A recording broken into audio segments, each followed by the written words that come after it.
Welcome back to the morning show on JTV. Our show today is presented by Fortress Cafe, and Fortress Cafe presents Fortress Cares.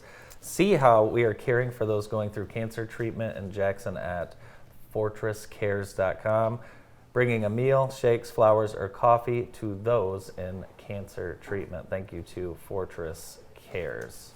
Also on New Year's Eve, Experience Jackson has an opportunity for you to not drive, which is a great idea, especially if you're planning on having a few drinks. Free shuttle service on New Year's Eve. Sergeant Crusoe's out there. Yes, that's exactly right. And all of us are out there on the road, so it's important to be safe. Routes between downtown Jackson and 10 hotels. To find out more, visit experiencejackson.com/bus with us. Joining us now from Henry Ford Jackson Hospital, Emergency Services physician, Dr. Jacob Sinkoff. Thanks for having me again, guys. Yeah, good morning. Yeah.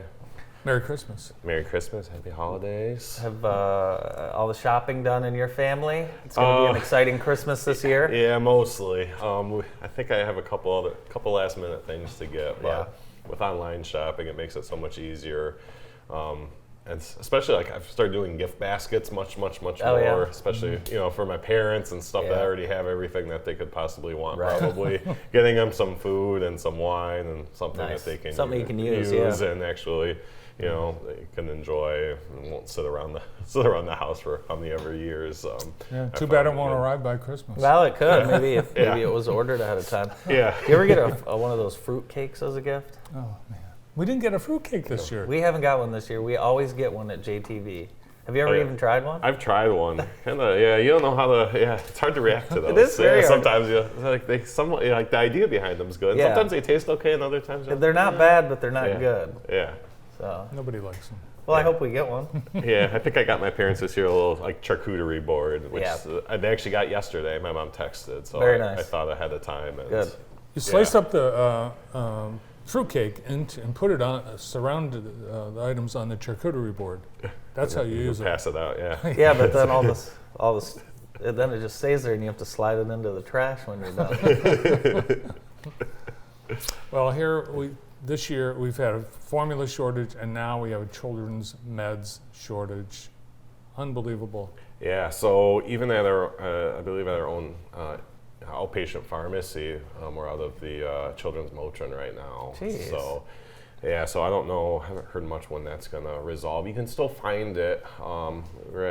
I think we were at the Hillsdale Walmart, me and my wife, and we saw it there. So there's still some around. A few retailers, CVS and Walgreens. Well, Walgreens is not. I don't think they've put a cap on how much you can buy. Have Walgreens they now? and CVS both announced purchase limits on children's pain and fever reducer medications. Because just like anything, when there is a shortage, people go in and buy all of it, which is Yep. You tough. know what they have a lot of at CVS?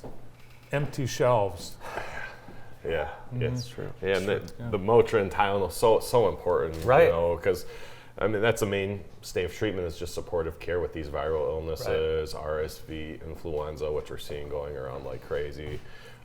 Even sore throats or just these nondescript adenovirus, just kind of viral upper respiratory tract infections. Treating the fevers, main thing you can do. And people underestimate, when you're sick, you feel you have sinus pressure, you have a sore throat, and sometimes children can't articulate that. So Tylenol and Motrin, even without fevers, a lot of times will help a lot.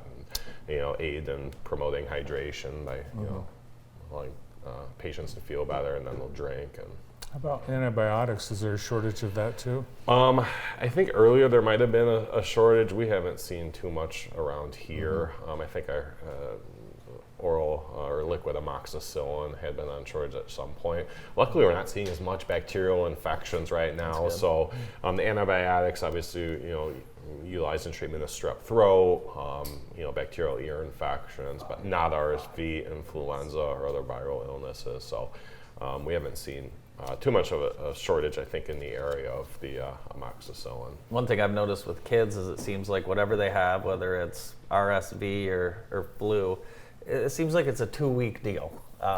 Whether they're, you start to get sick, think you're sick, and then the lingering exhaustion. I've never seen anything like this before out of kids. Yeah, and like for RSV, classically RSV can last weeks, even up to a month. Oh my gosh. Yeah, they say that cough can last, 3-4 weeks, and so we always tell patients in the emergency department that what to expect. That cough can be normal. And that's why following up with pediatricians is extremely important, just to make sure it hasn't changed or developed into something else. Just like any other viral illness, whether it's RSV, influenza, puts you at greater risk for later developing an ear infection or something like that. So follow up, even if your child's getting better, is very important. There's nothing more annoying than someone in the house with a cough. Yeah, keeping you up all night. And Can't watch TV. Well, nowadays, someone's coughing and you're like, we gotta take you in. Yeah. Yep. COVID cases for the 5th straight week in the state of Michigan up. Not a surprise with the winter months. Yeah, not surprised with the winter months. We're seeing that. It's funny, sometimes you see state statistics and we're not seeing that here. We're seeing that here. Yeah. So we're seeing lots of COVID cases. I worked yesterday. Tons and tons and tons of influenza A cases, COVID cases again. So important to come get checked out, especially around the holidays when people are gathering, making sure that you don't have some sort of illness that can be transmitted to your loved ones, which makes getting tested to make sure you don't have one of those things even more important. Currently, obviously, at COVID, you test positive. The CDC recommends isolation for 5 days. With influenza, it's about the same. A lot of times, say about 5 days since onset of symptoms, or you're fever-free for 24 hours and feel well enough to be around others. It's so hard because people, the classic, I'll fight through it to see my family, but you don't want to get anyone else sick. Right. So. Yeah, and there is treatment for COVID. There is the pill, right? What's that? The pill. There's the pill. The Paxlovid. So getting treatment, you have to get that started within, a quick onset of symptoms. So within 5 days is a recommendation for the Paxlovid. So important that can get prescribed through urgent care, the emergency department. That can get prescribed. I'm hearing now Tamiflu. That's prescription only, correct? Correct. Tamiflu is. Tamiflu's, some people recommend it. Extremely important to start Tamiflu if you're a high-risk patient, meaning elderly patients, younger, less than 2. Any hospitalized patients will start on Tamiflu. It's been shown to shorten the course of the flu, but not by an extended period of time or anything like that, and there is associated side effects. So I usually have a discussion with my patient that's otherwise healthy about whether or not they want to take it, whether the side effects outweigh the slightly shortened course of the flu. And a lot of times after I have that discussion, patients are like, I'll take Tylenol, Motrin, and do okay with it, which I think is extremely fine. I think it's important just to kind of have a benefits, risks, and alternatives discussion with patient before any therapy is initiated. So, but I know in the past we've had shortages of Tamiflu, which might happen later on, but I think people are less and less prescribing it because, as more data has come out, it might not provide the benefits as once thought. So, super cold weather, heavy snow, that's in the forecast, and that also will potentially increase people's visits to the ER. Yep, absolutely. Whenever there's ice storms, snowstorms, falling, is a great risk. Falls cause hip fractures, arm fractures, so very important just to be safe. Stay inside if you need to. Try to stay off the roads if at all possible.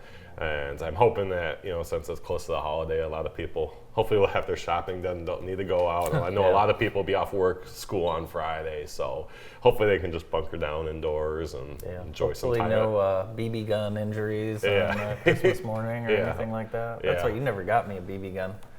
I wanted one really because bad. You would have shot someone's eye out. I would have. Or pocket knife, not pocket knives. Anything. Not a good idea. Yep. Well, on the police blotter today, officers responded to the 300 block of Mormon Drive for a shot fired into a residence.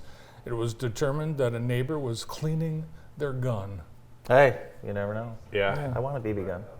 And it can happen to anyone. I've seen professional, I've seen people that run CPL classes that will accidentally shoot themselves cleaning a gun. So safe, extremely important to be safe. Well, I hope you and your family have a great Christmas, and hope everyone has a safe holiday and stays out of the ER. Yeah. Hope your workload is light, everyone at the ER this weekend. If not, I'll be there. I'd be happy to see everyone. Merry Christmas. All right, Merry Christmas. Thanks for coming in. Dr. Jacob Sinkoff, emergency physician at Henry Ford Jackson Hospital. More of the morning show. Stay with us.